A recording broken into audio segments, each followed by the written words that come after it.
really helpful. Tekken Bowling was great. You know, the additions they've made to training mode were great. I don't know what you could do in regards to Tekken, but I think just having a scene where you could just like... The thing is, I think it's more up so to the tournament. So if I were Harada during tournaments, I would just have setups everywhere. Not even that people could just go and play Tekken with each other and have setups everywhere, like kind of like Combo Breaker did, where even if you weren't competing and playing competitively, you could just go find a setup and play with people. Even if you sucked, even though you weren't competing in the tournament. And setups were there 24/7 all day, you know? Because I played Tekken with a bunch of people, and I dropped out of pools like literally within the first hour of competing. And that's when I went up against Cherry Berry Mango. So I got wrecked. I won my first match, and then I got drowned in pools after that. And then I just played casual all the rest of the night. And I enjoyed my time at Combo Breaker. I had a wonderful time. And I'm a very, very casual Tekken player. So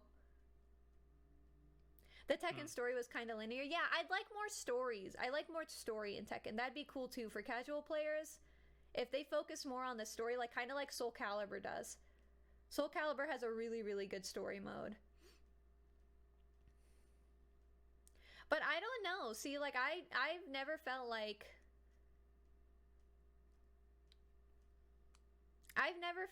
Tekken hasn't really been kind to competitive players. I've always been a competitive Tekken player my entire life. You know what I mean? Like, in my mind, there was no competitive scene, and then when I joined the competitive scene, it was toxic, bro. It was so toxic for me that I just stopped. I just stopped playing it. I was like, I'm over it. I'm just gonna play what I want. You know? And look at you now. Yeah, and happier. That's fine if people want to be toxic and stuff like that, whatever, but I just don't... People get upset that I don't subject myself to that. Like, oh, Aru, stop playing Tekken, blah, blah, blah, blah. Like, yeah, I stopped playing Tekken. I'm not gonna do that to myself. Like, what am I, a masochist? No. If I'm getting treated like shit every day, I'm probably just not gonna play that game anymore. You know what I mean? Like, what do they expect me to do? Just keep sitting there and getting shit on by random people? Come on. Like, I'm sorry. I'm not a lunatic. I'm not going to do that. Especially if I'm a casual player. Especially I'm not competitive and my livelihood doesn't depend on winning a tournament. Why would I do that to myself? That doesn't make any sense. So... I think it's a big reason why Tekken has a handful of content creators as well. You know, like Corey, I feel like Corey and Blasted Salami really cater towards the casual scene too as well. With their tutorials and their videos.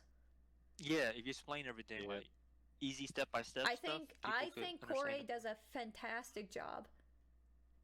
A fantastic job. And Corey taught me a lot in Tekken, and he mains Ling, you know? So, I don't know. I felt like Corey did a great job.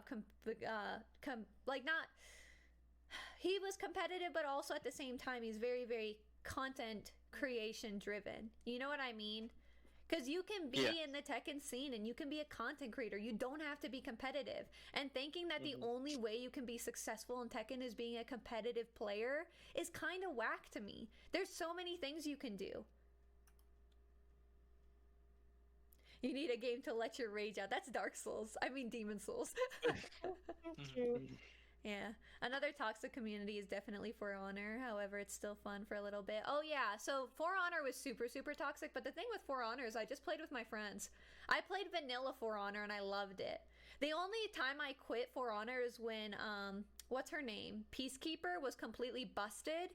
And they had proof that she was busted. And Ubisoft was like, no, she's in a good place right now. So then I just stopped playing because I was totally over Peacekeeper being totally busted.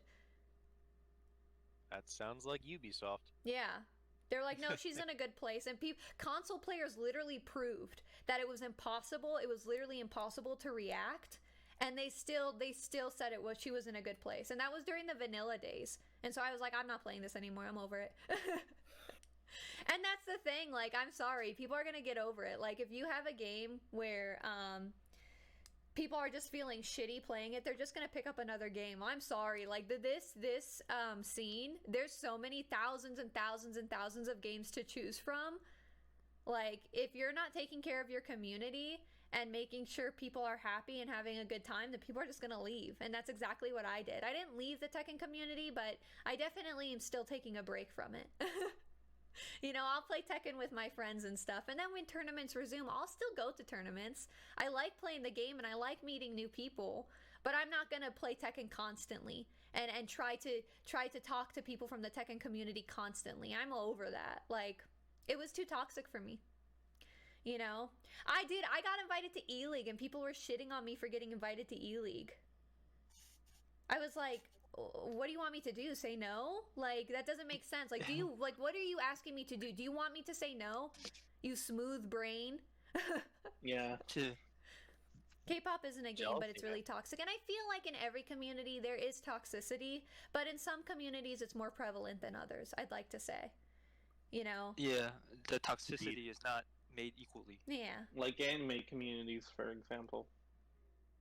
Dude, do you know, with Final Fantasy, when I was streaming Final Fantasy VII, everybody that was coming into my stream for Final Fantasy was so wholesome and kind, and like everybody was super cool. I genuinely loved playing the game, and the people that were coming into my stream were really, really nice. Like I was like telling Kelly, I was like, I think the best community I've ever seen is the Final Fantasy community.